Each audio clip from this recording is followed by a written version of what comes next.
I do not have dementia myself, but my husband does. He went from being a 77-year-old man who was incredibly fit, active, no underlying health issues at all. And then on the 19th of November 2019, he woke up with what is called post-operative delirium, and he never recovered. Now, it transpired that he had actually had dementia. It was there. 30 years of being together with somebody, and then that person catches dementia and you've never left. I didn't find it fulfilling. That was horrible to watch that person deteriorate, but I would never have turned my back on him. Never. There is over 420,000 people in Australia with dementia now. It's anticipated in the next 25 odd years there will be over 800,000 people. Anyone can have dementia. Babies, young children, teenagers, people in their 20s, 30s, 40s, 50s. It is not confined to grandmothers and grandfathers and elderly parents. You grew up with a Catholic background, and you kind of spared away from it. All these years of relationship experience that you've got, what do you think is the problem with now's age relationship? I just feel that in 30 seconds, if you could give an advice from your rich life that you've lived, what would you say?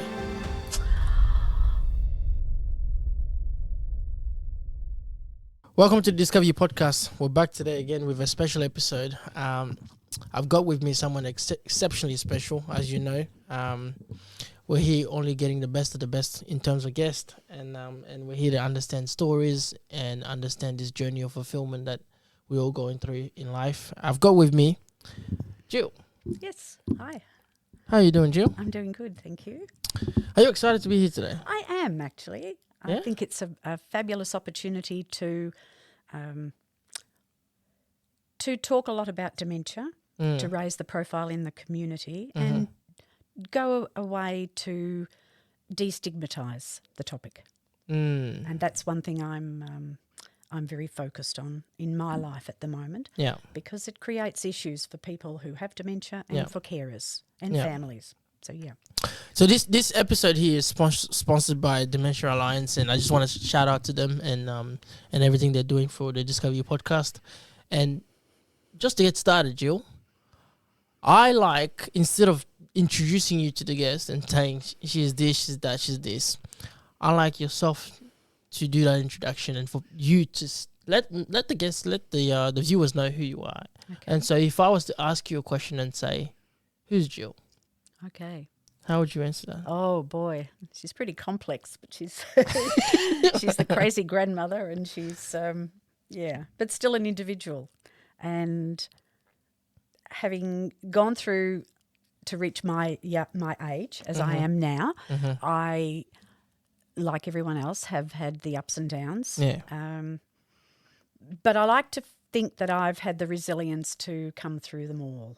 And I think that's pretty important. Now, where does it come from? I have no idea. Yeah. But I think that it's something that we just, as humans, kind of dig deep. So you spoke about dementia earlier on, and I'm just curious to understand where does your journey with dementia start? Well, I can actually pinpoint the date that it started. Really? I can. I do not have dementia myself. Well, not that I know of. Yeah. But my husband does. Yeah. And he went from being a 77-year-old man who was incredibly fit, active, no underlying health issues at all, except he had arthritis in one knee. Yeah. So we went to the doctor. He wanted to get it fixed because he felt that was limiting him in his ability just to move around and live his life. So we went and went to the doctor, organised basically to have that knee replacement. Wow. He booked into the hospital, everything was well, and then on the 19th of November 2019, he woke up with what is called post-operative delirium, and he never recovered. Wow. Just like that. Now, it transpired that he had actually had dementia. It was there. We wouldn't have known other than, well, who puts their keys down and can't find them? You know, where did I leave my book? Where are those keys? Silly little things that it happened to me, and it can happen to anybody. And after the surgery and that what was supposed to be a 4-day stay in hospital was a 2.5 week. And I was told to take him home, that he will, once he's in his familiar surrounds, that he will come back to normal as normal was. But he didn't.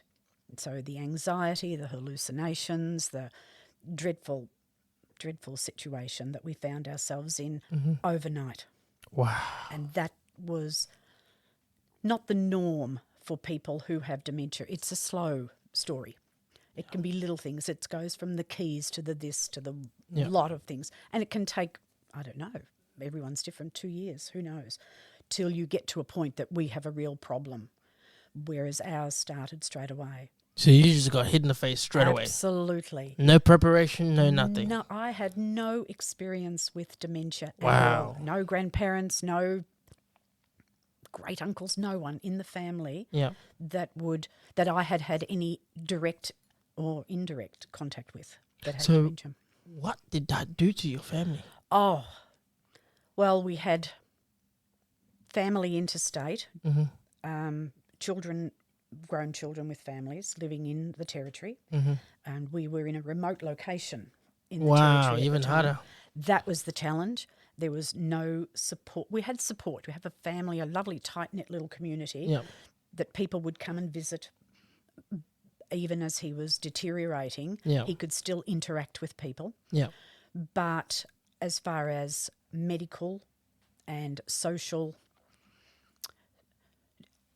in the terms of being introduced to other environments to perhaps help him to adjust to what he had. We had our own little community, a very safe little community.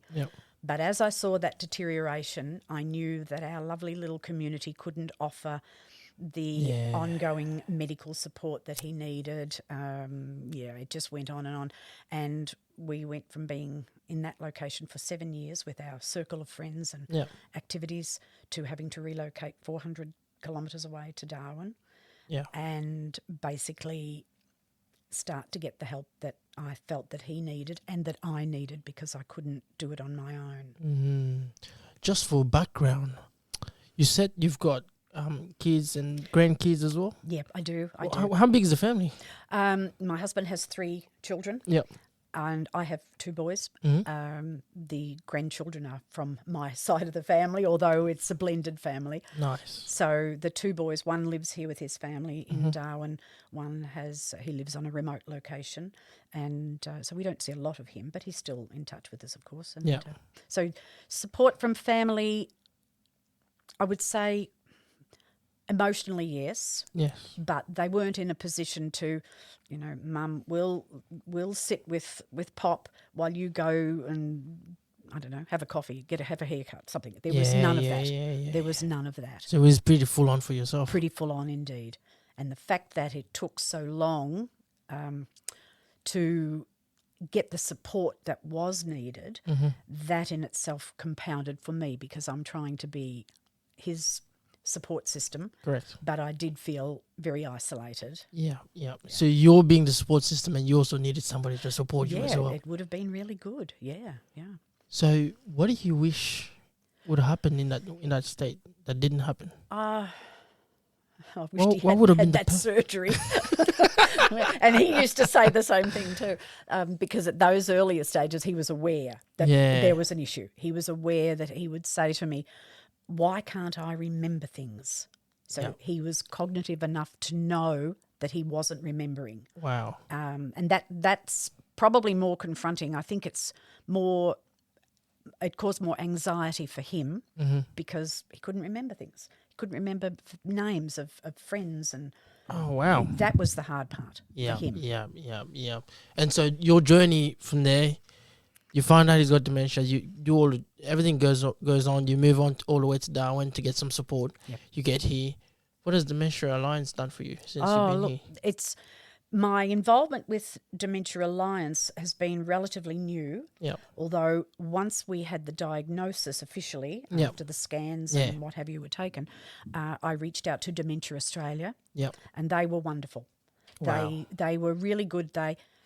They provided lots of contact information and resources that I could use. But because it was so overwhelming, I probably at that point didn't maybe appreciate exactly what they had to offer. That for me, I'm probably a bit independent and like I can do this, and I did. I managed all right. I don't know what other support I could have maybe reached out for. Yeah. It's there, and in hindsight, I would have actually asked, "What can you do to help me?" rather than me saying, "What have you got?" You know, that sort of thing. This is my situation. What do I do now? Yeah. Yeah. So it was a bit, it was incredibly confronting. So how long you been in Darwin for? I've been here for 3 years now. We moved 3 years ago. And so the life where you guys were, where exactly we was were it? at Mataranka. I've been in Mataranka. Yeah, Mataranka. Beautiful. The hot spring. Yep, that's the one. Beautiful community, beautiful people. Just you become. It's like going to any new environment. Yeah. You kind of have to put yourself out. Yeah. And we did. We were involved in the fishing club. And I mean, I don't eat fish. I don't go fishing. And I don't like the smell of fish. But I was in that fishing club. And they're just lovely people. Yeah. The little museum and just getting involved with things. And my husband did too. He was quite able to open the museum up and, do those sort of things and become involved. We were very entrenched in that community. It was wonderful. And so leaving that environment would have been... that was a challenge. Even though I had family here, they still had work and school and they had their own life. So we were somewhat left to our own devices, which is fine. And while all that was happening, of course, my husband was deteriorating ever so slightly. So then we started to connect, or I could connect with... service providers where he could go for a couple of days respite, just a daytime, so that there were activities geared around someone who needed that extra support. That freed me up a little bit, which was wonderful. But, of course, that was okay for maybe 12 months or so, and then he didn't want to go anymore. Why? I still, because he loved it, I still don't really know why. He just said, "I don't want to go." "Are you feeling all right?" "Yeah, I'm a bit tired." Yeah. And then it was like, for him, he could kind of make an excuse not to go. So that's all right. You have a sleep, and I'll ring them up. And so that went on for a while, and then it was like, "I don't want to go anymore," and he just refused to go.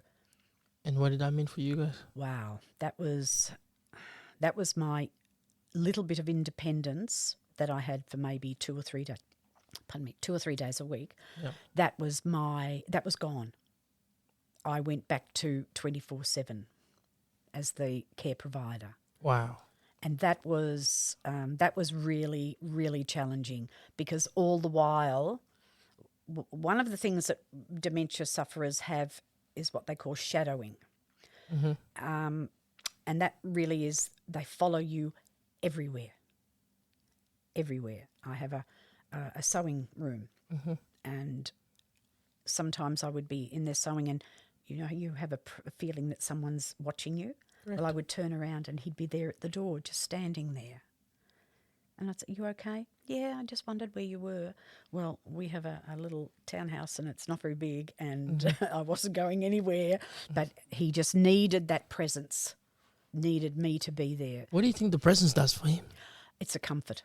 Yeah. It's a comfort, because all the while, with all the medications he was on, the anxiety was settled to a point, but not quite totally. You reckon it's a side effect from some of the medication? I won't say it's a side effect from it. Yeah. I would just say that if we have an expectation that medication will fix anxiety or will fix whatever problem, it certainly helped it, but it didn't alleviate it. Yeah. Wow, that is so deep. And right now, the one thing that I'm thinking is that you were thrown into the deep end straight away. Oh, absolutely. And you had no chance to prepare. Nothing. And there might be somebody else listening to this that might be going through the same thing. What would you say to them? Oh, I'd say reach out where you can. Reach out. If someone offers to help, and people will say, "Tell me what I can do to help you." Well, don't just say, oh, it's all right, I'm fine, actually give them a task. Yeah. Can you come around at 10 o'clock tomorrow morning because I've got an appointment at the doctor, and can you sit with my loved one? Yeah. Actually do it, because I didn't do that. In a way, I wish I had. The only time that I did it when I really needed to, when I needed to have day surgery. I couldn't leave him there on his own. It was around that time that he didn't want to go to respite, because I had that timing all worked out that he doesn't want to go, so I had to have someone come around. So if it was someone who was familiar, that would have been better. Yeah. But people, I think it raises the issue of society's acceptance of dementia, that we don't want to know about it. Why not? Oh, it's scary stuff, isn't it? I mean, it's like, oh, I don't know about dementia, that's for old people. Or it's, oh, I know all about that, Granddad had that. Well, you know one little part of it. You don't know what it's like as a carer, which you're basically going on that same journey. So two people walking the same path, one has dementia and one doesn't, because you're parallel. There's no separation other than that diagnosis. Yeah. And I think many people, like even myself, I'd say many of us don't see it from that angle. No. And it's very difficult to, some people find it very difficult to ask for help, to actually reach out. So when you were in that situation, you obviously didn't ask for as much help as you needed. Why? Why? Good question. I didn't believe that I had enough of a social circle to ask anybody. There were no friends because we left all them behind. Yeah. Family were here, but they were working. They had the children. Correct. Couldn't do that. There was really, other than to get some respite, which I tried and did, that was okay until it wasn't, until he wouldn't go. So it was really just the two of us. And being in that situation, do you feel like there was any sense of fear of judgment for being able to open up and say, hey, guys, I'm going through A, B, C, D, and I need help? I don't know about the fear or the... No, I don't believe there was the judgment. I think it was just... That's a really deep question, and I don't know. I'm trying to think how... Because I'm trying to put myself in that situation, and I'm like... Yeah. If you ask for help today, you ask for help tomorrow. I'm a very independent individual, like you say you are. Yeah. At some point, you start to feel like, man, I shouldn't be asking for help. I'm doing this too much. Yeah. Yes, indeed. And that, I think that is actually probably the answer, that I was a bit proud, a bit self-independent. I mean, my family all know I'm independent. You know. If I ask for help, they will come because they know Mum can't move that, or Mum can't dig that, or whatever. And they will do. They will always come. Yes, probably that, and maybe I was inadvertently caught up in that public opinion, the general opinion of not denying the dementia, but maybe denying my ability to deal with the dementia. Ooh, that's deep. That's deep. And I know that I covered up. Yeah. I diverted.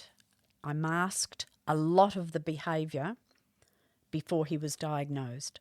And it's a bit confronting to even to say that, and you don't know that you're doing it until you look back and join the dots. Yeah.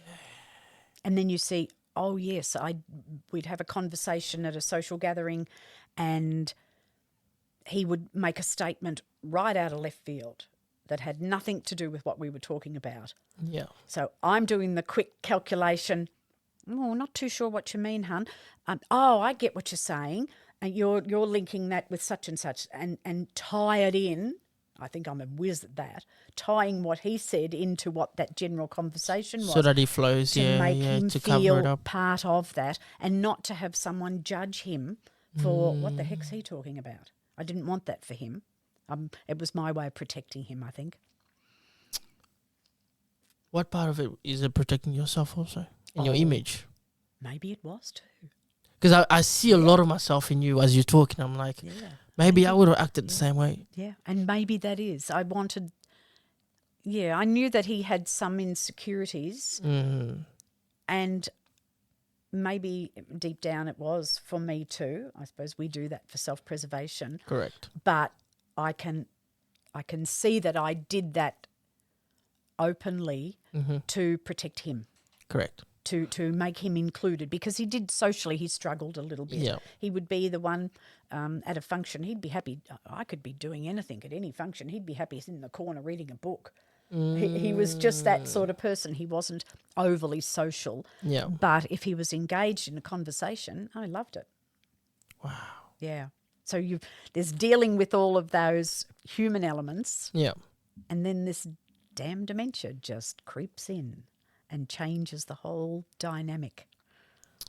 I'm a big believer in gratitude, and I'm about to ask you very, very, very. I think it's a tough question. Hopefully, you can give me an answer. Out of this whole entire experience, with him having dementia and you having to be the number one carer and being part of the whole entire process, are you able to extract any moments of gratitude from that whole entire situation? Out of the ghastly situation that it is, Yeah. I am just grateful that I've always had him in my life. Wow. Because he's just wonderful. He was my Mr. Perfect. If you were to describe the sort of person he was wonderful. Yeah. Absolutely gentle, kind, loving, affectionate. He was just everything and spoilt me rotten. Wow. So for that, I'm grateful. I have to be grateful for that. And it's beautiful. But we had a wonderful relationship. We really did. We were together nearly 30 years. Oh, yeah. congrats to that. Yeah, you get less for that than whatever. You know what? Sorry. Oh, you better cut that bit out. Sorry. You know, while we're on that topic, 30 years together, that's a big number. It is a big number. My word, it is. And you know someone in that time. Yeah. You really get to know them. And for people who've been together for 30 years, they could see that relationships change. You know, the honeymoon finishes and then you get down to nitty-gritty and it's like not always a happy ending. Ours just got better. Here's a difficult question. In that 30 years, are you able to break it down into phases? I don't know if you can. Maybe you can say the honeymoon period was the first 2 years and then it was this season and then that season. Okay. Maybe we can understand. Okay, the honeymoon period, right? First one. Probably 27 years or 30 years minus the 18 months that he's been in a nursing home, because life was a honeymoon. It was just wonderful. There was no, from a career point of view, I was probably a bit ambitious, I suppose. But if I saw a job interstate and I talked to him about it and said, I'd really like to apply for that, how do you feel about moving? He'd just say, yeah, if you want to. That easy. Just like that. And we did it 3 times. We went from 20-odd years in Alice Springs and we went to Queensland and I worked with Rio Tinto. That was for 5 years. Went down to Victoria. I worked for Deakin University for 5 years. And around about that time, the grandchildren were growing up and started to be interesting. And so it was coming back to the Northern Territory. And we've been here nearly 10 years. What's your career path? My career path probably varied. Yeah. I trained professionally as a dental nurse, but after I finished that, I never went back. Never to used it. Yeah, it's like what a waste of time that was. But that's all right. That's really good. And then I went. At the odd jobs. I was lucky to be at home when the children were younger. Yeah. But moving to Alice Springs, I worked at the Joint Defence Facility at Pine Gap. I was there for 13 years, and that's actually where I met Max. And then when we moved to Queensland, it was working with Rio Tinto and in the mining industry. And it was there, plus down to Deakin in Geelong, that I was doing research contract management. So my focus on, I guess, I'd say from that career path type of thing, I'm very interested in research. Yeah. Just how grants work and how people apply for grants and what they do. That's something I'm very interested in. Wow. Now, quite an ambitious career path, and it's covered lots of area, I guess. Yeah. Would you say that you're fulfilled from your career? Absolutely. Why? Absolutely. I think I had the support of my husband. Yep. and that's vital. Mm-hmm. And I also worked in professional environments where it wasn't about the people dynamics. It was about the job. I had a boss once, and he'd said he wasn't interested in anything else that went on. We're here for the mission, and I put that into context in a lot of other jobs. I'm not interested in what should drama or whatever. I'm not interested. I don't get into that. But I like, this is my job, and I am here to do the best that I can. So I'm very focused. Yeah. And I'm focused in a lot of things that I do. If I have a project or whatever, I stick with it. Get it done. Yep. Wow. I just want to go back to that relationship topic, because 30 years is still running in my head. And 30 years of being together with somebody, you get to know them on all sorts of levels. You do. And then that person catches dementia, and you've never left. Yep. You stayed through the journey. Yeah. And it's would never occur to me to go. Yeah. It would never have occurred just because it changed. Mm-hmm. I suppose that was part of my, that's the makeup of me. I suppose it gets back to this is the mission. Yeah. that I will do this job and I will do it for as long as I possibly can. Wow. That is, it was never an issue doing it. Yeah. I expect you can split it into two parts. The doing it wasn't the problem. Mm-hmm. It was how the doing it affected me. Mm. So there's two parallel ways of looking at it there. Yeah. It was heartbreaking to do. Yeah. Some people can actually say they find the job incredibly, as a carer, incredibly fulfilling. I didn't find it fulfilling. It wasn't. That was horrible to watch that person deteriorate. Mm-hmm. But I would never have turned my back on him. Never. I was there, and that's what I was there for. That shows great character. Well, and it shows integrity of who you are. Well, that's lovely, but he's my Mr. Perfect. Why wouldn't I? I just feel like maybe I'm wrong, but in this day and age, people are very quick to leave. Oh yeah, and I do understand with different types of dementia that the person suffering from dementia can present in the most horrid ways. They do. They can be abusive. They can be violent. They can be... I mean, this disease does some horrible things to beautiful people. Yeah. And it can be very difficult, but I think that when people have made a commitment or people have been perhaps... I won't say forced, but encouraged to make a commitment. A parent can say, don't ever put me in a nursing home. Mm. I think before they do that, make that statement and put that burden, and I will call it a burden, onto their family, they really need to know what are they asking their children. Because they're asking them or telling them, don't do this to me. But they're saying it as they are now, in their state of mind that they are now. Wow. But they have no idea where that's going to go to, how they're going to be reacting when dementia really takes hold. And nobody knows. There's no step one, step two, it doesn't work so like much that. Uncertainties. Yeah. And it's a difficult one that people are put in those positions. So the leaving, it could be that partners do leave and just say, sorry, kids, it's your job. I can't do this anymore. I don't know. Yeah. I don't know how they do it. If they stay, unless they've got support, and whether that's family stepping up, because that's a big issue. Sometimes families will see mum or dad or whoever, siblings, taking care of a parent, and they don't do anything to contribute. And they'll be like, oh, but you're doing that wrong. But it's like, well, hang on, you're not stepping up to the mark. I'm doing my best. I'm drowning here. Yeah. So there's a lot of that. How does a child who's been coerced, I say, to look after the parent and not put them in the nursing home, what do they do 5 years down the track? If they're married and they've got young children and grandma or whomever is living with them, that can affect those children. Okay. So there's a lot of Who leaves? Who turns if it's turned their back on, or who makes a decision to say, I can't do this anymore. Now we're acknowledging defeat. Yeah. You have to go into the nursing home. Well, all hell's going to break loose, because if they're cognitive enough, they're going to say, I told you not to put me in. So what do you do? It's a tough one. It is a very tough one.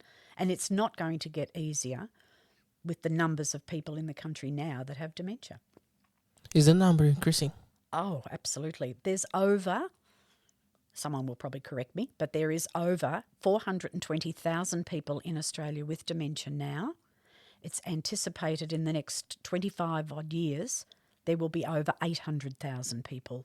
Why? Why such an increase? Well, it's exponential, because we're looking at how that's increased. Our population has increased. Yeah. We are, all us baby boomers are getting a little bit older, so there's a number of people. It's just, I read somewhere that people are living longer as well. and they're living longer. Yeah. Absolutely. But one of the key things, and I don't want to go off topic, but one of the key things with dementia, it is not specifically for the elderly. Anyone can have dementia. I will repeat that. Anyone can have dementia. Babies, young children, teenagers, people in their 20s, 30s, 40s, 50s. It is not confined to grandmothers and grandfathers and elderly parents. I think we need to get educated on this, because Absolutely. there's a lot of ignorance in There really is, and it's really sad that people will shy away, that people, there's a grandma at the checkout and she's fumbling with the change. Now, she's trying to hurry because she knows there's a queue. Yeah.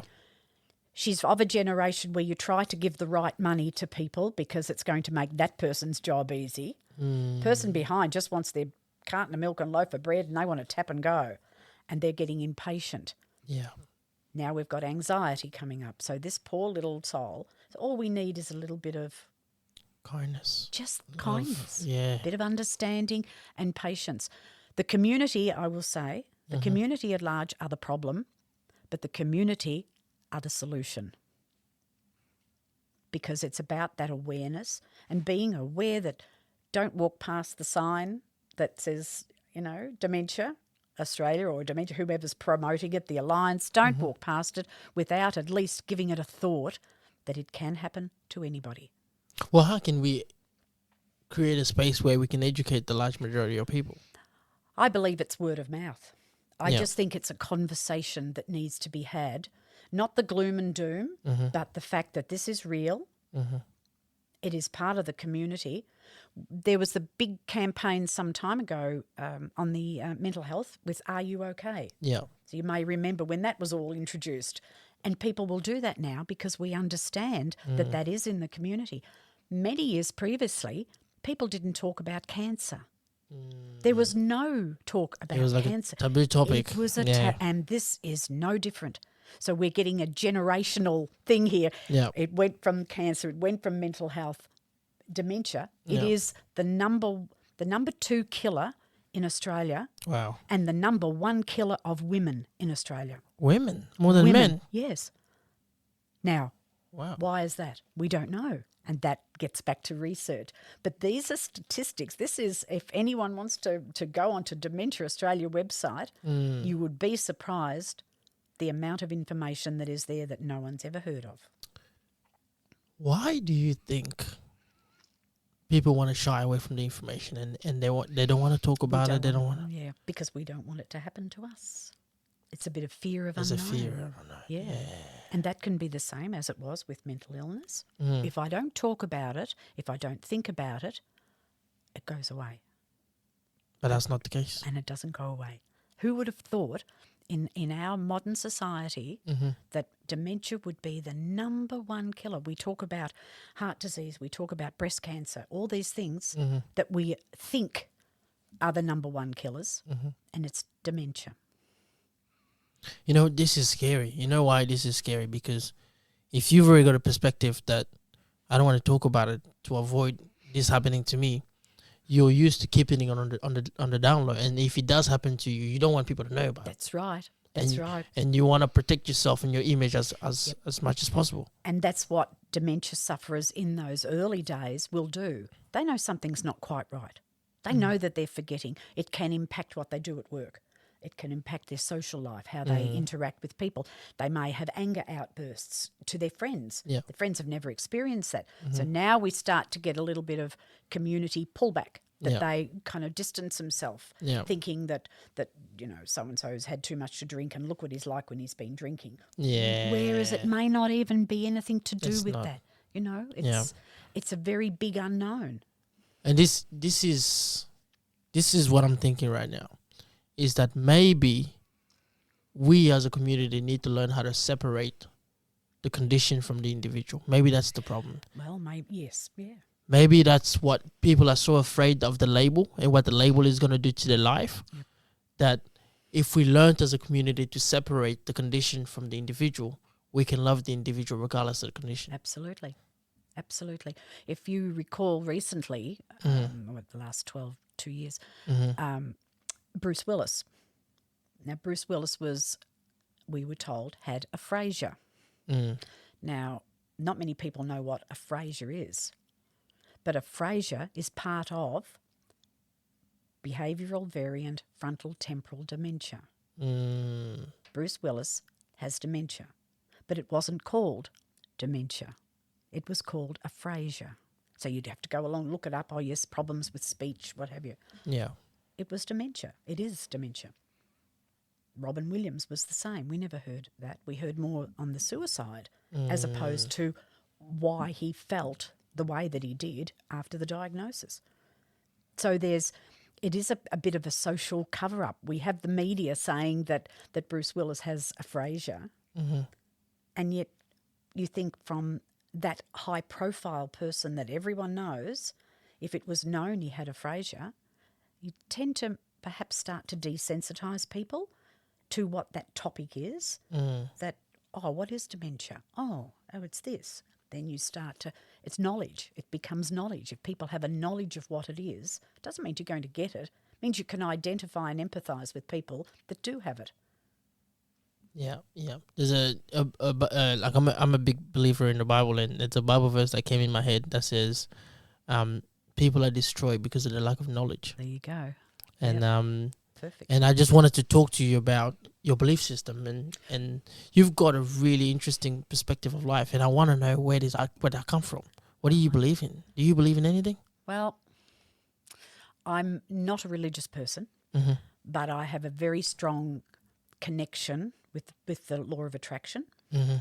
I just believe, I suppose I believe in me and my ability of what I can do with my life, on how I face the things in my life, which maybe that's the reason that I can be with my husband like I am and care for him and love him, because I have that connection, but because it's part of my gratitude that I am grateful that I have him.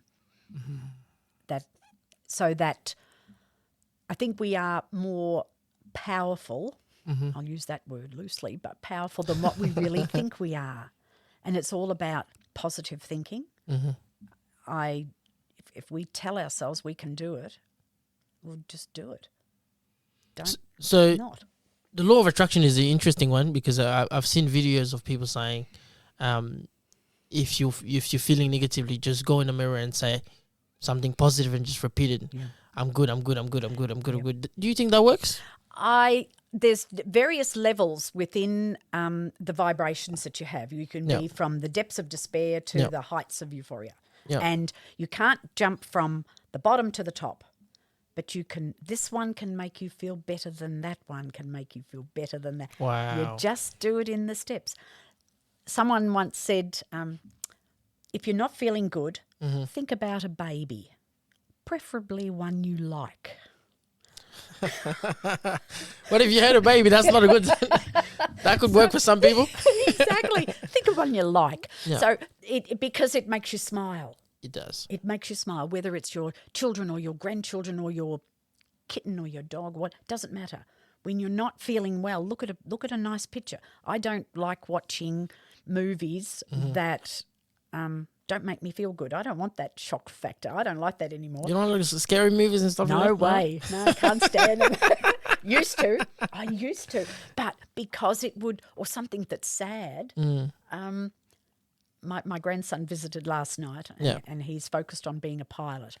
And so he always has me watching Top Gun. Well, I was watching Top Gun last night. I thoroughly enjoyed it. And I'm crying at the end of it because it was so sad. It was nice, but it was sad. Yeah. And it was like a feel good. And he looked at me and said, "You're crying, aren't you?" I said, "No, I'm not. No, I'm not. I feel good about it." So it's a happy sad, I guess. But I just think that to keep a positive vibe on your life is a lot better than to take a negative. Why would you make yourself feel sad? Why would you feel bad?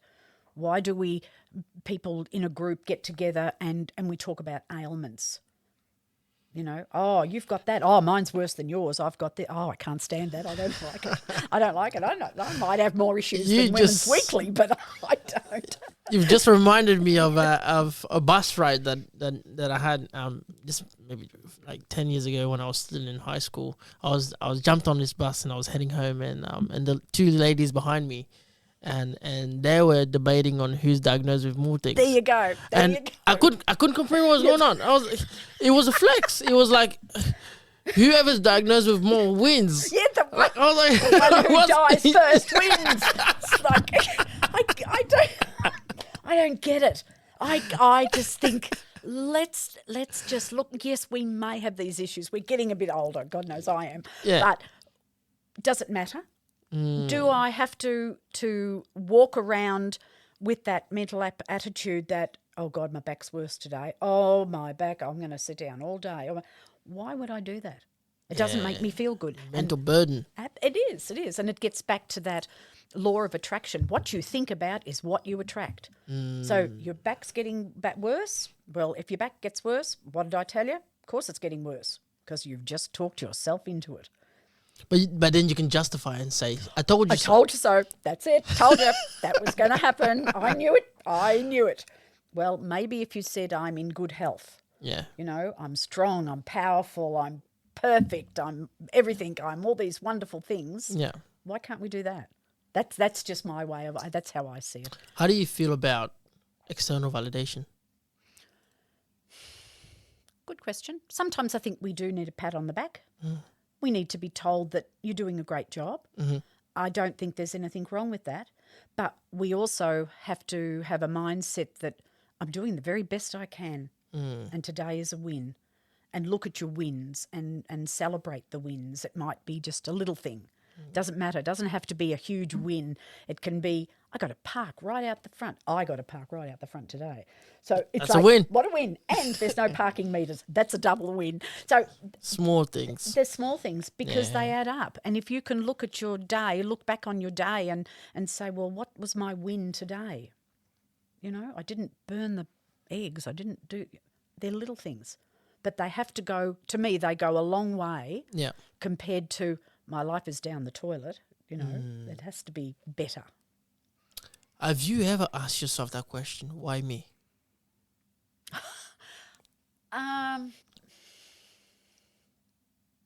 Yes, I probably have. Over certain things in my life, I probably have. But I've come to realise that, and this isn't a spiritual connotation on it, it's just like because I can deal with it. Because I can manage it. It's not hard. And I can turn them into positives. If this hadn't happened, this wouldn't have happened. And I do that. And that's become the norm for me. That's how I look at it. So in a sense, you're saying you are attracting these situations, these circumstances, because you've got the power within you to handle it. I believe so, yeah. Which probably sounds a bit what's the word? Effacing. Yeah, I don't know. Well, but the opposite of that would be what? To roll over and say... Exactly. Yeah. I can't see the point in living your life with the, poor me. Victim mindset. Yeah, because all it does is make you feel in such a negative way. We are here for a short time, and it's making the most of it all, and it doesn't always go your way. Yeah. But it's how you deal with that, how you attack it, if you like. Yeah. You know, this is my problem. How am I going to fix it? There is a way of fixing it. There's always an answer. And for people with religious convictions, maybe that's when you ask for help. Maybe that's what you do, to say, I'm having a hard time. I really need some help. You just mentioned people with religious conviction. Now it got me thinking about you. Early on we had a chat and you were saying to me that you grew up with a Catholic background. Yeah, I did. Yep. And you kind of spared away from it. Yes, I have actually. Why? Well, that's been over a period of time. I don't know whether it will be perhaps socially accepted that I would give my full views. I'm accepting it can already. edit it. I'm accepting it. I'm accepting it. Because no, this is a safe space. We accept everything. And I the last thing I would want to do is to offend anyone. That's not in my nature to do. But I don't believe, that life is determined by an invisible being who is supposed to be all good and all loving, that would allow such things in the world to happen. From a Catholic point of view, why do the newborn babies who aren't baptised have to sit in limbo? Why? They're innocent babies. So it's because of the sins, and I get that. Well, I get the church doctrine, and I don't mind. You better cut this bit out. I don't mind the idea of there being a God. Yeah. Right? There is, whether we say God, the universe, spirit, it's a name. So I don't mind what you call that entity. Correct. But I have a problem with a church that does things in God's name. The written word of God. Well, hang on. We've got a Genesis, we've got a New Testament, we've got an Old Testament. Which one is God's word? I thought that there were only 10 phrases that were given from God, those commandments, to live by. Yeah. Whereas we now have the gospel according to whomever. Yeah. We've got this. There was a pope, was it the 4th century pope, that rewrote certain things. Well, hello, hang on. That's not the word of God. But we are told the Bible says. But if it's written and not edited and rewritten again, how is that the word of God? What I'm catching from what you're saying is that the doctrine doesn't align with the original text. Absolutely. And that comes into the church element of it. Yes. It's the church's interpretation of it that I have a problem with. Yeah. That's it. And I agree. I personally agree. I agree that a lot of what religion is nowadays doesn't actually align with what people need. That's right. And it's made up on the fly in a lot of instances. If we're talking about wars and abortion and women in the community and all these different things, it's like decisions are made on the run, you know, and then someone will pull some obscure verse from the Bible and say, because it's written. Well, hang on, who wrote it? Is that the word of God? Just because you say it's the word of God? I just have trouble with that. Are you speaking from personal experience? Did someone use this on you? No, this has been my own. Honestly, this is just, with age comes wisdom. I can see. If it's wisdom, it might be not wisdom.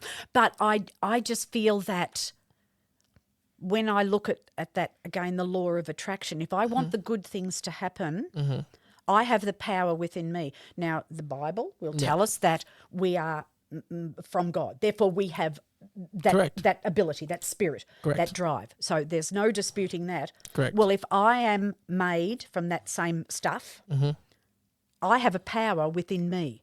Correct. And that comes with my thoughts. Correct. And with my will, what I want to happen. And then how I present myself to society and the actions that I do and the way that I live my life. and what I can manifest, if you want to call it like the manifesting. Well, here's a theory for you.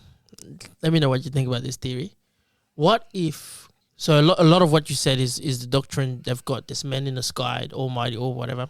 What if we took him out of the sky and said that it's not a man, it's a force, it's a power. This energy resides within you. What does that do to you? Oh, absolutely. And that I believe. Okay. I do. I really do believe it. That energy is there. And it's how we use it and how we interpret it. And it's got nothing to do with turning up at church on Sundays, but it's how I live my life. If I live it under those not teachings, I guess that essence. Yeah. That essence is in me to do the right thing. And if I want something manifesting, if I want my husband to be in a position that he is, and I would say that, I want him to be calm. I don't want him to be experiencing any form of anxiety where he is. That's all I want for him. Well, that to me isn't a bad thing to ask for. Correct. Have you been able to dig deep and use some of that energy to manifest something to do with your husband's situation with dementia? How does that go? My husband is very calm. Wow, it worked? You bet. Oof. Now, was it the medication or was it me? We will never know. We will never know. But, and look, and it doesn't worry me that it wasn't me. Yeah. But it was The something outcome. that I really wanted. That was the outcome. I couldn't, look, in the perfect world, I would say, please get rid of dementia. Wouldn't we all want that? Wouldn't we all want illnesses to be gone? Well, why didn't you make that prayer? Well, I did actually. That one didn't quite work. I'm working on that. That's going to take a little bit more time. No, it's not quite, we're going to get there, but that's one. But one at a time. One at a time. Yeah. I am actually interested in what process you went through to manifest the calmness out of him. What do? Do you close your eyes and make a prayer, or do you just go for a walk? What do you do? Well, it's usually I'm so happy and grateful now that my darling husband is in the nursing home and he is calm. Just like that. Just like that. It's just a phrase. And it becomes something that you don't just say it, oh yeah, I better say that. I haven't done it today. It becomes part of your psyche. It just becomes there. I'm happy and grateful that whatever it is, that's my little mantra. Yeah, the transformation by renewing your mind. Yeah. And you have to change. I believe it is a mindset change. Yeah.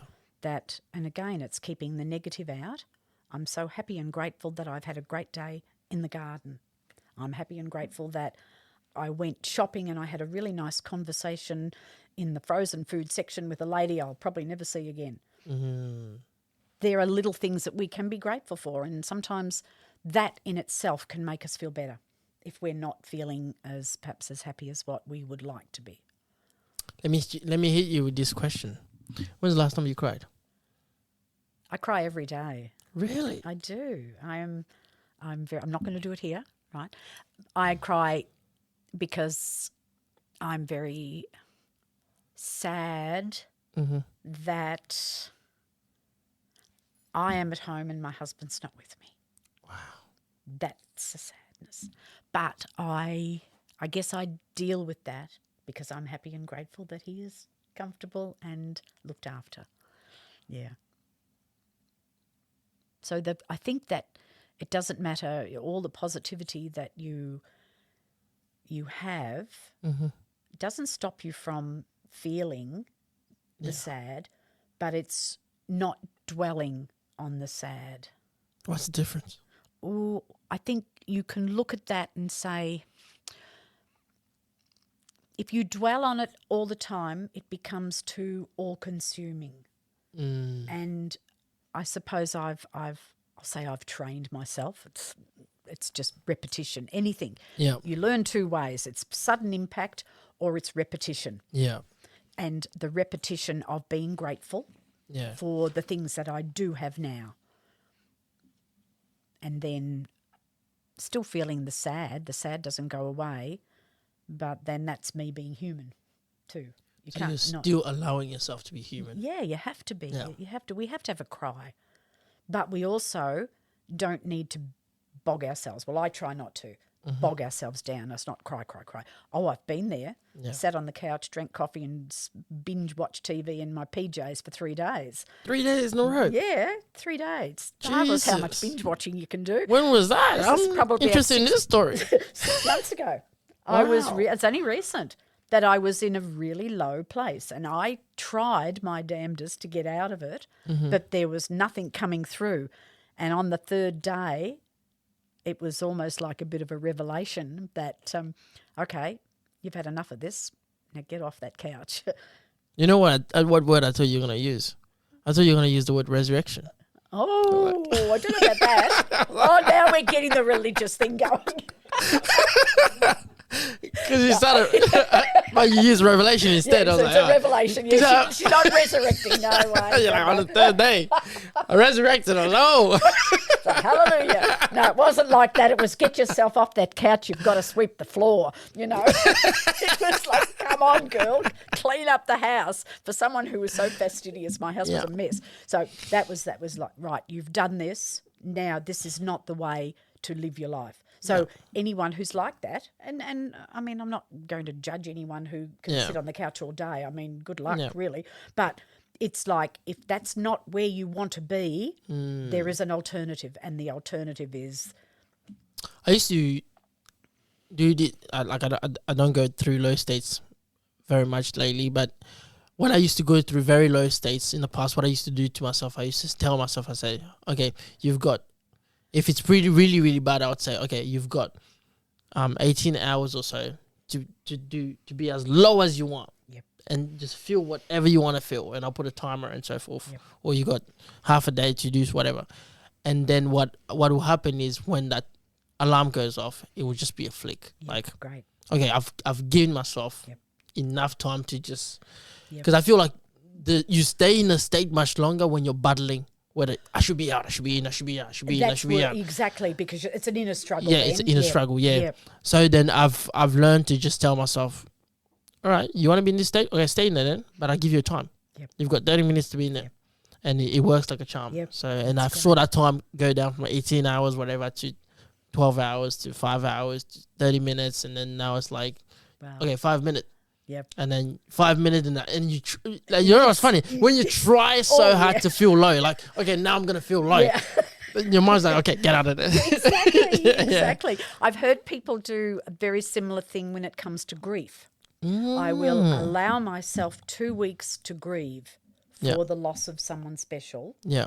And then that's it. Now, I don't know. I think I grieve for my husband all the time, but I don't know how I would go with that. And I find that's a very strong character that can say, right, I've allowed this time, but that's making sure that they didn't get themselves bogged down. So it's a very similar thing to what you said. This is my time frame. Well, it's funny because when you get to whatever you tell your mind, there's a force, I don't know where it comes from. Yeah. It just takes you out. Yeah. Yeah, there's this amazing force that says, all right, your 12 hours is done, out. And that, to me, gets back to the power of attraction because you've set a limit. Yeah. After 18 hours, I'm going to be fine. Mm-hmm. So there you go. Whether that's right or not, I don't know. But you've set a time rather than and it's how you're not saying after 18 hours, I am no longer going to be depressed and down in the dumps and whatever. Yeah. Because regardless of whether it's you're going to be or you're not going to be, you've used the words miserable, down in the dumps, whatever. It will continue. But if you elevate it, I am no longer feeling this way. I am going to be feeling better. I am going to be more positive. My life is on the right track. All those sorts of things. In all the sentences you're saying, you know what's common? The word I am. I am. Oh, very powerful statement. It's a very powerful statement. It's having faith in your ability, the I am. Yeah, not I will do or I might or I should or I could, but I am and I will. Yeah. Oh, beautiful. Absolutely. What books are you reading? I don't know. I do. I read lots of it. Well, I do a lot of audiobook stuff, but a lot of them. What books you reading? What am I reading? Well, I'm listening to. Yeah. And it's probably a bit out there, but it's Ask and You Will Receive, and that's from Brian. No, it's Esther and Esther Perel. Hicks. Hicks. Hicks. Yeah, that is the words of Abraham. Abraham Hicks. Yeah. Yeah. And Okay. Yeah. I've got that book. Very interesting. I've got that book. Yeah. That one. There's and the power of attraction. I'm trying to think. Jack Canfield does some good. It's all based on positivity and power of attraction stuff, and I listen to that all the time because that to me is that constant reinforcing of the positivity. And I've been doing that for the last 6 years, probably. And it's worked for you? Oh yeah. How would I have? We had a 13-acre property in Mataranka. The house or the property down the end of the road had been on the market when we first arrived there. Yeah. And it's still on the market now, to my knowledge. All right, 10 years. With that property, and they don't get sold very often in Mataranka. It's not a turnover like it would be in Darwin. Yeah. I would walk that property and say, my house is sold. My house is sold. My house is sold. Yeah. We now live in Darwin in the perfect house that suits us. Over and over again. That was your mantra. We sold it in less than 12 months. I needed to sell that because Max there was a drive. Yeah. It wasn't just, I'm sick of this, I want to leave. I didn't want to leave, but I knew we had to go where he would have help. Now, that probably sounds a bit out there if somebody heard me say that. I know. Now, were we lucky that we had a buyer? Very lucky. Was I responsible for making that happen? Because that's what I really focused on, was selling the property. Well, what is luck? If we wanted to ask that question. Faith or fear, isn't it? What is actually luck? Yeah. It's who knows? And is it luck?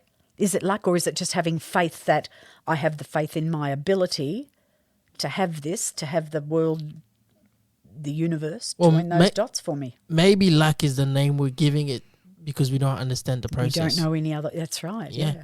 How does that happen? How does my wanting go to the agent that went to this, that went to this? What caused that sequence of events for that buyer? Yeah, synchronicity for sure. Yeah. I only have one problem with you. What's that? You didn't do it for your neighbour. He's still trying to sell his property. Poor love. He didn't have the faith. Not faith. Yeah, that's it's really interesting. It's really an interesting thing, and anyone could say that, look, it was just the luck, you just, well, maybe it was. Well, go create your own luck. Exactly. Yeah. We have to take a bit of responsibility. The world, when you move to a new location, nobody is going to knock on your door and say, "Hey, I'm your new best friend." Actually, I've been waiting for someone to knock my door. They don't do it, sorry. You've got to get yourself out there and do it. You have to make those connections. We have to make things happen. We really do. And that can be in all sorts of things. I mean, I needed to have more support for Max. I needed him to be looked after. Yeah. I needed that, and I had to do something about making that happen. And you made it happen. I like to think I did. Went a long way to it, yeah. Wow. You are something else. Oh, dear. I want to ask you this question. So with all these years of relationship experience that you've got, what do you think is the problem with now's age relationship? New age, these. Why do you think people can't stay? I was checking the rate of divorce the other day, and it was almost 50%. Wow, is it? Yeah, it was crazy. I'm like, what's going on? Maybe. How can you stay together for 30 years and have all this and still keep going? Yeah. Why can't we stay together? Why are we struggling? I wonder, are people maybe why is this generation struggling? Too hard? Are people trying too hard? Like, is it too easy to get out of? I mean, I've been divorced. This is my second marriage. Yeah. Why is it compatibility?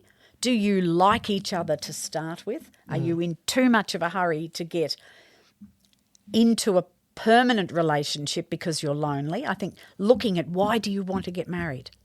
Why do you want to be with someone, if that person I believe I was truly blessed. Maybe religion comes in here, I don't know. But I was truly blessed with my husband. Mm-hmm. I was very, very lucky. Now, is that something that everyone finds? I think you have to be tolerant of people, and everyone probably says that. But if the things that person does and you don't like it, why are you trying to change them? It's a question I asked myself once. I am not prepared to change the way that someone else wants me to be. These are my standards. This is the way I want to live. I am not prepared to change. What gives me the right to expect that person to change? And that, to me, is perhaps the big thing, that we can go into a relationship or a marriage and think, oh, look, it'll be right. I'll get him to stop smoking or drinking. We'll be right. No worries. He'll stop. Well, why? You won't stop doing, I don't know, Pilates every day. I don't know. I can't, you're off to Pilates again, So it's like, how do we as individuals expect? Yep. Do we have the right to expect that person to change? No, we don't, because we don't believe that person has the right to expect us to change. We are who we are, warts and all. If you don't like that, it's been lovely knowing you, but I don't believe there's anything in this relationship. Whereas if you continue on, you're living in hope. Well, why would you live in hope? Why would you not just be with that person because that's the only person you want to be with, and you don't see that they're disappeared off to Pilates, or you don't see that they're, and if you don't like those standards that they have, well, what are you attracted to? You're trying to change them, so why are potential? The hell? No potential, no way. Potential to break your heart. That's the word I keep hearing on the street. Oh, he's got great potential. Great potential. And you see, that's really interesting, isn't it? Yeah. What does that tell you? If I change him, he'll be perfect. Perfect. Well, why can't he be perfect the way they are right now? So I think we look for those. We're looking for perfection. We're not seeing it, but we've got it up here. Yeah. But this is a bit of a dance, because I had a chat with this individual and they were telling me that if I don't date her, then when's the next time I'm going to find somebody close enough for her? So and then I'm going to be alone by myself for a long time. Yep. And so you're like, okay, is this the only options I've got? Yeah. Do I just take from what I've got? I think that's where you need to look at yourself and be happy with your own company for a start. Because if you're afraid of being alone, and you've got to go on dating sites and you've got to have somebody and you swipe left or right, that's a bit sad. You're picking someone by the way they look, you don't even know them. So you can say you've had 10 dates on Tinder or whatever and they've all been duds. Well, you just went by what you were looking at. Yeah. Whereas... No, they wrote on the profile, they wrote 6 foot. Oh, yeah. Come on, everyone lies. Even I know that. Oh, dear. Yeah, I don't know the answer, but I do wonder on the longevity of a relationship that is on Tinder, unless... I mean, they work, of course they do, and we know that they do, that sometimes you just connect, and that's what you're looking for. It's that connection. But I do think in the meantime that you have to be really comfortable with yourself. Your own skin, yeah. When I was divorced first, I've only been divorced once, but a friend of mine said to me, oh, you're all on your own. And I said, well, you're all on your own. Life must be terribly lonely for you. And I said, yeah, I'm on my own, but I'm not lonely. Two different things. Totally different things. And maybe that's where people who have the need to be with someone get them crossed. You're kind of like, it's okay. If it's okay to go and be on your own. Sometimes we're kind of nice people. We all think we're nice people. Yeah. We like ourselves. But why aren't you happy being on your own? There's something you said early on that really touched me, and you're talking about the quality of your relationship with Max, and that got me thinking between whether when you go into a relationship, you think longevity, you think about lasting as long as possible, or you worry about the quality of the relationship. Because I think it's a bit of a dance there where sometimes we, as humans, we want to last the longest, where the quality of the relationship is rubbish. Yeah. That is, I think that's it. People don't like to admit defeat in a relationship, so they'll stick it out. And that's always really sad. With my relationship with Max, we knew each other beforehand. We worked in the same environment, not directly, but he was one of the guys and I was doing what I was doing. They say don't date where you work. Oh, well, they were wrong, weren't Oh, they? they're wrong. Because it can, but there was never any. We would perhaps have lunch together. Yeah. Sometimes. Yeah. But if one of my friends the colleague I was with would say, "Look, hey, let's go and have lunch at the dining facility," I would say, "Yeah, I'd go," and it would be, I'm not going to be there. If you're waiting for me, don't wait because I'm having lunch with someone else. Yeah. There was never any direct connection. If something had to be said at work, I really avoided it because I didn't think that work personal relationship should cross over. Totally kept it separate. And it just became rather natural that if he'd had something to say, he might have had to work late. Yeah. So he would come by my office and he would say, I'm going to have to come home a bit later. And I said, that's okay, I'll see you later. And that was it. But no, how are you doing? What are you up to? No, none of that. Oh, none of that stuff? No. I was very direct, kind of adamant on that. Yeah. I just think that it worked better. Work was work, home was home. It had to be, that was me, because I think then you get a crossover and that's not necessarily a good thing because then you're taking home to work and work to home. There has to be, and ours was a bit complicated because we worked in the same environment. So it was there anyway, but we didn't talk about work at home. We just, that wasn't, work was work. Yeah, that's a tricky one. Yeah, it is. Not to take the problems at not work to take it home. Yeah, exactly. Because that creates just tension, whereas home was home and we enjoyed each other's company. But to build the relationships as far as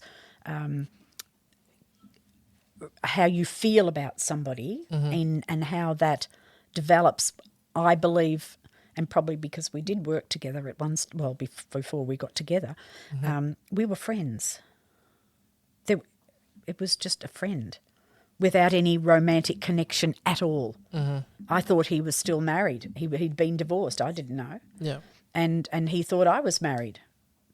So we didn't cross over into those personal relationships to know who was what and what they were was nothing like that. Yeah. So we were friends, and then when I was on my own, and because he'd been divorced, and we just sort of connected through a mutual friend, and that was it. And it was like, wow, where did that come from?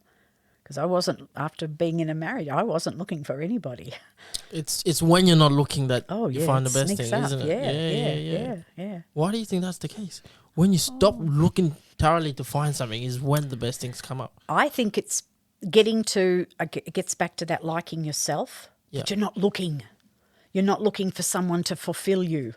You kind of just have to be, for me, I was enjoying, I had my son at the time was 14. I was enjoying the time with him.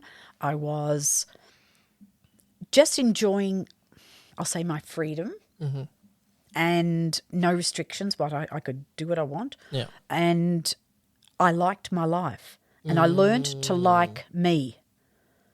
That because I'd been there for someone else, now I was there for me, and I kind of liked me. So it gets back to that, to me, it gets back to that liking yourself. Yeah. And then you can, when something happens, it's like, oh, he's all right. You want to go? Yeah, well, I'll meet you for coffee. That's fine. Yeah. But it wasn't with any intention. Yeah. Well, I can see that working in terms of relationship, but does that work in terms of finance? Finance. Finance. Yeah, that doesn't work in terms of attracting wealth. It doesn't. $1 million. I'm not looking at you. 1 million. You gotta have to be intentional when it comes to finance and career. Finance. That's a very interesting one. Yeah. Because you could say, by the 1st of December, I would like $500,000 in my bank. Right? There's your intention. Mm-hmm. Now, you keep saying it over and over. Mm-hmm. Somewhere along the line, and this is where you have to really focus in on your intuition. Yeah. Because somewhere along the line will be a little, I don't know, what would you call it? A little sign? A little something. You might read an article in a paper and it's got, and it's the aha moment. There's a little opportunity presented itself. Where did that come from? I didn't even see that. I wonder if that's worth following up. Now it's up to you. It may not work, but you won't know unless you follow it up. It might lead to the possibility of $450,000 in the bank by the end of the year. Mm. It's following your intentions and focusing on what you want, but it's also looking at your intuition. And we don't do that. You ever had that thing about, I should have done that. Why didn't I do that? Yeah. And it pops into your head very subtly, and it's trying to tune into those things. It gets a bit noisy, especially if you run a business. Oh, yeah. Because I should have is a thing that runs in my head all the time. Yep. I should have finished that. I should. Yep. And so then I've got to kind of quiet the mind to hear it. And let those things drift in. Yeah. And just try to recall them if they do. Sometimes they're in and out before you know it. Mm. But I've had that for myself. I have had that wanting to have. I have a goal that I had a goal, and how am I going to get to that goal? And I read an article in a book, and there was something in there, and it was like, oh my God, I had the goosebumps. And that was the target I followed, and I got what I wanted. Wow. Yeah. What's your goal right now? Oh, no, I won't tell you my goal now. you mind your own business. You go get your own goal. The power of wanting, right, and it's really interesting, the power of setting goals is not to tell everybody else. They are yours. They can build up stronger in your mind, because you might say to your colleague over there, I want my 500,000 and I've just found a way to get it. And while you're thinking about it and starting to put it in place, he's shortcut you and he's beat you to it. So watch him. It's possible. Mind your own goal. Wow. Yeah. So it's, I guess it's just on different how you approach stuff. I really love the chat we had today. We're coming towards the end of the podcast. I just want to ask you one last question. You've lived a quite eventful life. Indeed. A lot of experience, learned a lot along the way. Would you say you're fulfilled? Are you fulfilled from the life that you've lived so far? Two parts to that. I would say yes, absolutely, but I'm not done yet. I still have more I want to do. I still believe that I have more to give. Now, what form that's going to take, I don't know, but I would like to make a difference somehow. I don't know what avenue yet. I guess I could be, I've not been shown that direction yet. But I know that's what I want to do, and I believe that direction will come to me. It will come. I'm watching for my intuition. You know, what is it telling me? Do I go this way? Do I go that way? So I focus on that. But am I fulfilled up to now? Yes, I am. My life is good, and I am grateful for my life. It's good. I guess the preceding question can only be, what's your definition of fulfillment? To have an inner satisfaction that I may not have made all of the right choices, but the choices I made were with the right intentions. And I think for me, if I can look back at my life and see that every decision I made, be it right or wrong, has taken me to the next decision. Yeah. So sometimes they're not always good decisions, or the things that happen aren't always good. But if they've brought me to where I am now, Yep. I am very blessed. I am very fortunate to be surrounded by people I care for and who care for me. And I find that very fulfilling.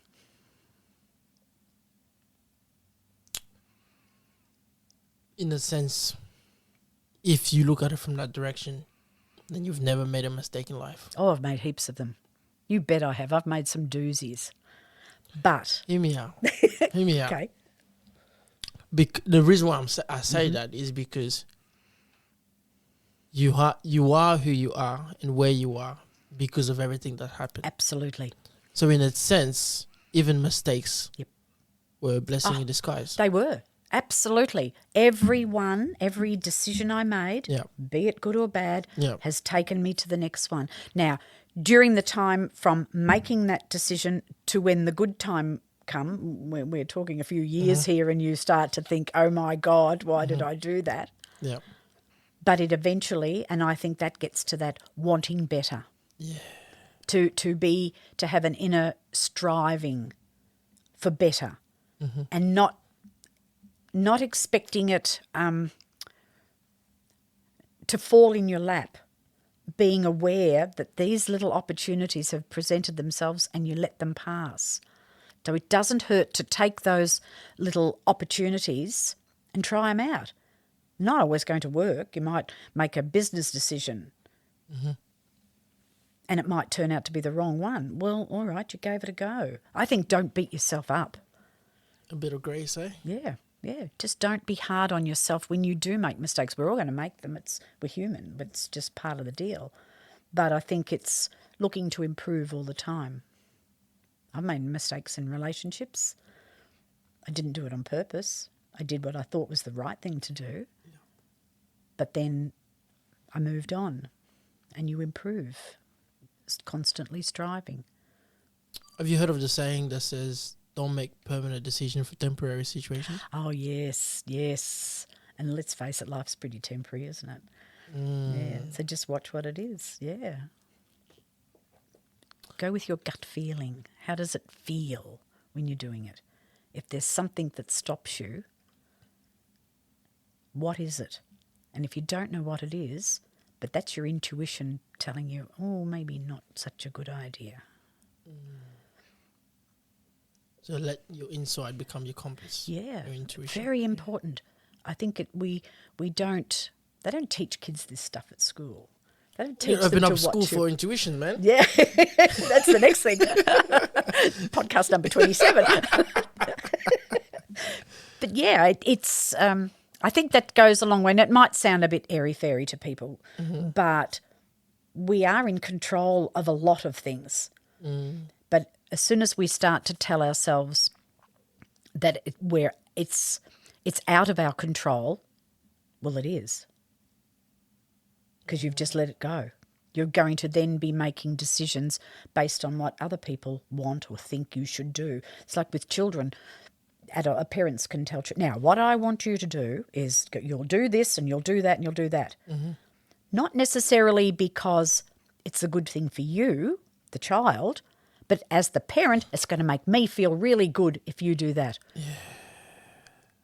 And that's a whole thing. I have those discussions with my 16-year-old grandson on those things, not trying to undermine his parents by any means, but to just, if you're arguing, that's probably why you're arguing, and you want to come to Nan's for 2 nights because she'll feed you with whatever you want. So that's one of the things that he has to kind of deal with that. And all children, I'd say children, I think everyone does. Watch why you're making the decisions that you're making, and just listen to that inner voice because it's telling you something. And we don't do that. Some people don't. I wouldn't have had a clue about that. In 30 seconds, last question. Okay. In 30 seconds, if you could give an advice from your rich life that you've lived, what would you say? Oh, crumbs, 30 seconds. Gee, 30 seconds. For someone who talks underwater. What advice? I guess it sounds a bit of a cliche, but be true to yourself. Make your decisions for your reasons, and if those reasons you believe are right, do them. If they don't work out, don't beat yourself up. Nobody ever deliberately makes a wrong decision, we like to think. Mm-hmm. You do it for the right reasons. Yeah. Well, thank you, Jill. Thank you very much. This was a pretty fun episode. It was great, yeah, indeed. Hopefully we'll have you back in the future. And I've got a million questions. Don't worry. Like I didn't even touch my question book. Can you realize I didn't even touch my notes? Oh no! That tells you that we've got tons of things we can talk about. And I just want to thank today's sponsor, Dementia Alliance, for today and coming together, and this episode, and Vibrant Culture as well. And thank you for everybody for joining in and tuning in. Just subscribe to the YouTube channel at the DiscoveryU podcast and follow us on Instagram and on TikTok. Thank you so much for being with us, Jill. Thank you very much. Thoroughly enjoyed it. Yeah. Peace out. Thank you for tuning in. If you enjoyed our content, please follow us on YouTube, Spotify, Apple Podcasts, and TikTok. And if you really want to support us, please support us on Patreon, Subscribestar, and Crypto. I personally want to say thank you to all of you that are following us, and I want to make a promise that if you follow us, if you subscribe to our channel, that we will keep producing the best, highest form of quality content to add value to your life and help you find fulfillment in life. Thank you.